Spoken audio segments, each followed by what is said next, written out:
Hello everyone, today on the 1 Year Transformation Challenge we're going to talk about the 5 disciplines of love and how to create long-lasting love.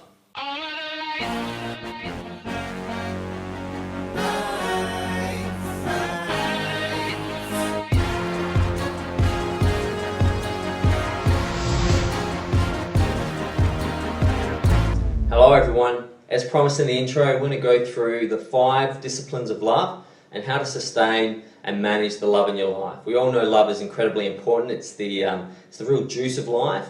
However, quite often we squander it. We have the right person, the right circumstances, and we just lose it. And quite often we don't know why. We repeat the same mistakes over and over again, never knowing that some discipline is needed in love. It's not as easy as the movies make it sound. So as always, I'm going to start with a quote, and that quote is, "Sometimes the heart sees what the eyes cannot."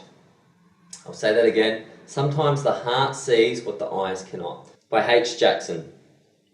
So, I think the author is saying there that quite often it's difficult to explain why you fall in love with someone and not someone else. But what I really appreciate about love is that your true authentic self generally drives you to the right person. Now whether you mess that up or they mess that up or whatever happens is up to fate and it's up to you, but your heart will really lead you to the people you love. And I heard a great saying a couple of days ago, if you ever fall in love with 2 people, be with the second person, because if you fall in love with the second person, you're never in love with the first person. And I think that's true of love. It really drives you to who's most needed in your life.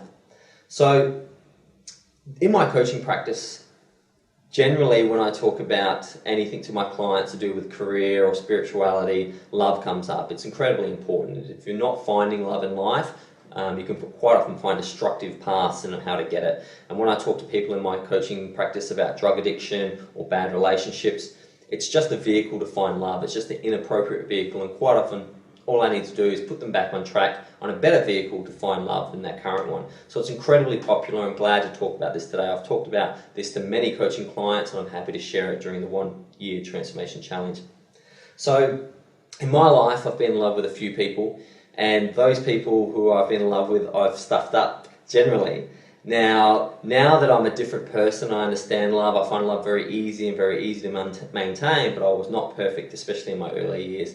I would fall in love, think, geez, this is effortless. I don't even know how I fell in love. That person would have fallen in love with me, but there was no discipline applied. We just assumed it was going to be fantastic and easy, and the first couple of months would be like the first couple of years, and it will just coast along.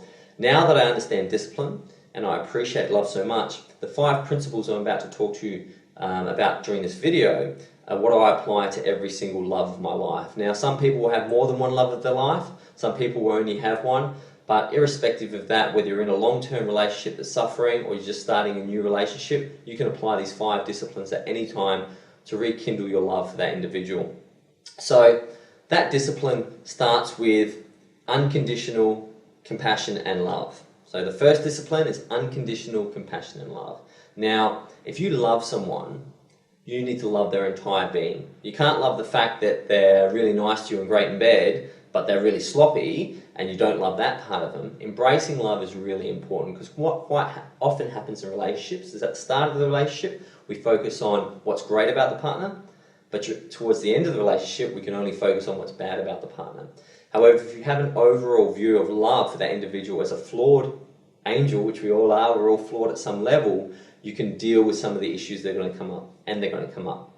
Now, the concept of compassion is very important in a relationship. Compassion is a huge Buddhist concept and is now entering most of our modern lives. Compassion simply means understanding that people make mistakes, and berating them or getting angry about them or holding them to expectations won't fix the mistake. Understanding that they've made a mistake, letting them know, but letting them know that you still love them, is really how to keep a relationship and love together. Too often we criticize our partners, and I mean, if we're criticizing the person that we love the most, geez, I hope we're criticizing everyone else who walk out into the street, because really you should offer unconditional love and compassion if you wish to have the discipline to keep love continuing. The number 2 discipline of love is absolute courage and vulnerability. Those 2 things go together. You're not perfect, and you're going to need to be vulnerable with your partner in order to open up. Now, if you try and hide things, if you have certain anxieties or fears or stresses that will make you think, I can never let my partner know because they may not love me anymore, that's really inappropriate, because ultimately they will find out and they'll feel like they're either lied to or they haven't got the whole story. It takes courage to be vulnerable, and that's what's really important. And this for men too. Now, obviously for men, it's difficult to be vulnerable, and as men we need to find solutions, and we definitely should go out and become the best man we can, but it's okay to be vulnerable with your woman, because ultimately once you can understand, then when the things arise later, perhaps those anxieties, you can work with them together. No mysteries between partners, because ultimately those mysteries become problems. Number 3 discipline of love, knowing the truth. Knowing the truth about your partner, and that could be unpleasant, knowing that maybe they've had some people in the past, maybe they've had a few people in the past, maybe that individual is a flawed individual, but knowing that truth will allow you to love them unconditionally. Ignoring those aspects, which you generally do in the first 6 months of a relationship, is just block out all the negative things, isn't going to help, because they come as a surprise later and take us off guard. Know your partner and want to know everything about them, the good and the bad. Number 4 is tell yourself the truth. So tell yourself the truth about you. You're not perfect. If you're alive right now, you're not perfect. So it's really important to know that you have failings, and sometimes the way your partner is reacting to you is ultimately a reflection of how you're behaving. We all know what happens when we treat someone poorly. They will manifest that poor behaviour back to us, and we'll forget that we behave poorly and just start thinking that they're acting out of line. Ultimately, know yourself, know your triggers, know that you're not perfect, know that you leave clothes on the floor, know that you create problems, because once you know that, when that criticism comes up, as it inevitably will, you'll be able to acknowledge it and you'll be able to move forward. If you don't know yourself, you will try and fight the feedback that you give by your partner, and ultimately create conflict, and love will cease. And number 5 is the most difficult one, is giving freedom. Now, giving freedom is really scary, especially to people who've been cheated on or have had partnerships in the past where they've had money or drug issues. Freedom is the test you give to find if someone is right for you.